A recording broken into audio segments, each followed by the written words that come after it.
Kung biglang mawala bukas ang lahat ng meron ka at lahat ng pinanghahawakan mo, makakabangon ka pa ba?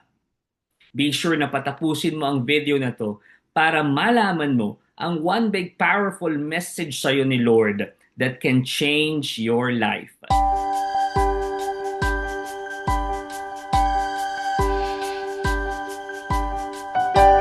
Hi, my name is Brother Bars Lumibo and welcome to today's Word in Today's World, wherein we unpack the daily liturgical readings and discover their connections nila sa bawat isa at relevant sa buhay natin.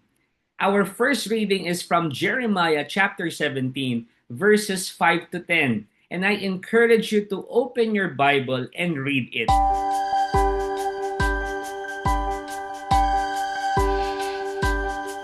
In today's first reading, the prophet Jeremiah, kinumpara niya yung dalawang klase ng trust.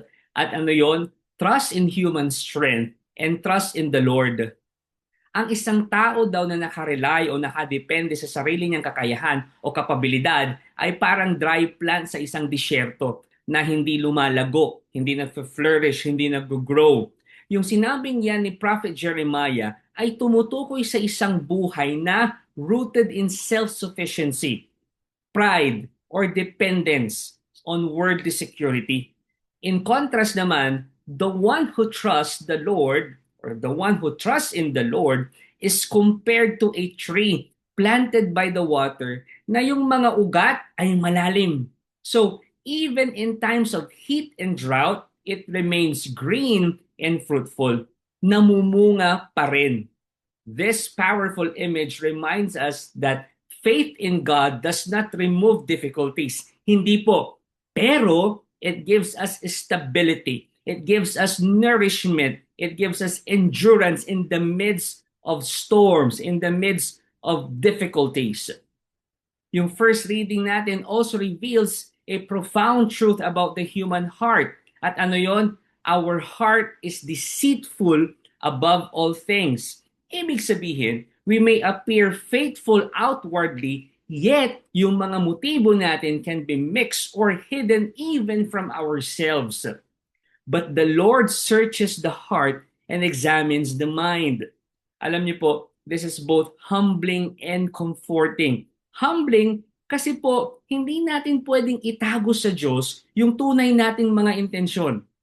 Comforting naman kasi alam niya kung anong pinagdadaanan natin. Alam niya yung sakit na nararamdaman natin at yung kagustuhan din nating mahalin siya.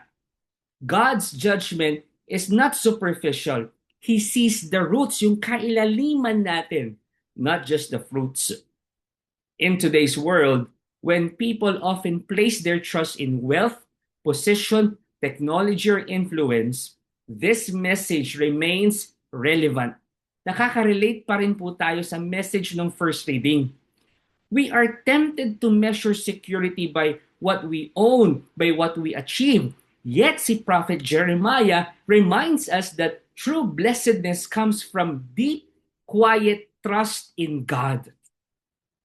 Above all, yung first reading natin gently reassures that as long as your roots remain in the Lord, you will continue to bear fruit in season. Even when pressures feel like heat, your life will not wither because your source is not yourself, but God. Thank you for staying. Please continue to stay with me and huwag niyo pong palagpasin sa dulo ng video na ito yung ating one big powerful message that can change your life for the better. Ang gospel naman po natin ay galing sa Luke chapter 16 verses 19 to 31. I also encourage you to read it.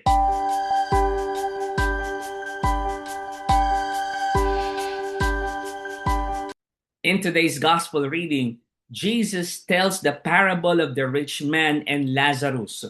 Yung rich man, magandang damit, ang daming pagkain, parang fiesta lagi sa kanya. Habang si Lazarus naman ay nasa gate, puno ng sugat at naghihintay ng mga tira-tirang pagkain ng mayaman na tao. What makes the story striking is not that the rich man actively harmed Lazarus. Hindi po. Hindi naman talaga niya sinasaktan, quote-unquote, physically si Lazarus. Pero kasi hindi niya ito pinapansin. Ayaw niyang paistorbo kahit na alam niya na may nangangailangan sa kanya. Nung namatay silang dalawa, bumaliktad ang sitwasyon nila. Si Lazarus andun na kay Abraham, komportable, habang yung rich man ngayon naghihirap. Yung kwento nila reflects kung ano yung meron ngayon na nag-exist. At ano yon? A gap created by indifference. Yung walang pakialam sa iba.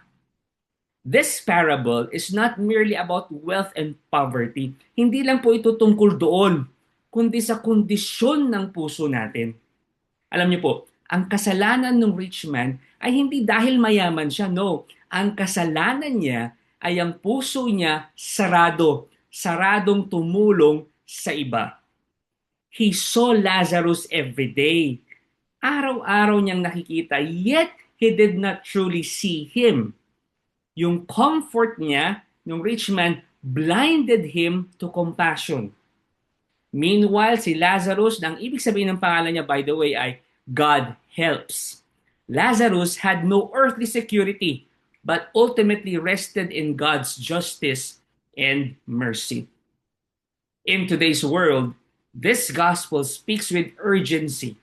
We live in a world where inequality is visible kahit saan, sa kalye, sa community, sa trabaho, kahit sa social media. It's easy na wag pansinin ang paghihirap ng iba, lalo na kung komportable ka. The parable challenges us. Sino yung mga Lazarus sa buhay mo?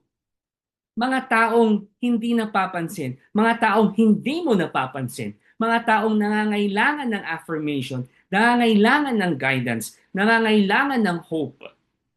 This reading reminds us that small acts of compassion today matter eternally. The time to love, the time to notice, and the time to respond is now. Ngayon na. Now na. Sabi nga nila, ultimately, this gospel calls us to conversion of heart. It invites us to move from indifference to involvement, from comfort to compassion. We may not wait for extraordinary signs. Huwag mo nang hintayin yun. For as Abraham says in the parable, we already have the word of God to guide us. If we truly listen, our hearts will change. And listen to this. Through us, perhaps the world around us magbabago rin for the better. Now, let's tie the first reading and the gospel. Ano nga ba ang koneksyon nila sa bawat isa?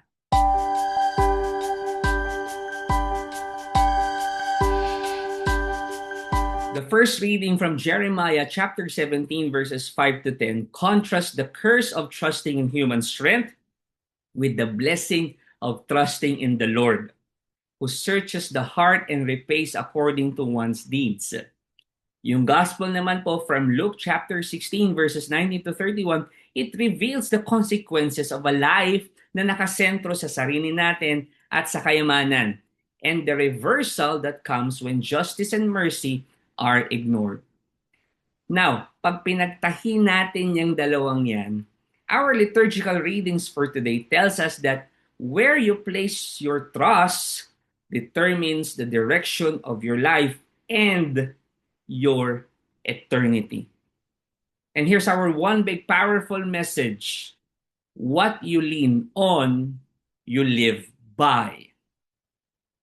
Friends, if you are blessed by this episode, hihingi po sana ako ng pabor sa inyo. Okay lang po ba na pakishare po ito sa kapamilya ninyo at sa mga kaibigan ninyo? At if it's not too much to ask also, please do follow me on my socials and subscribe on my YouTube channel for more inspiration and motivation with action. God bless you more. Mama Mary loves you.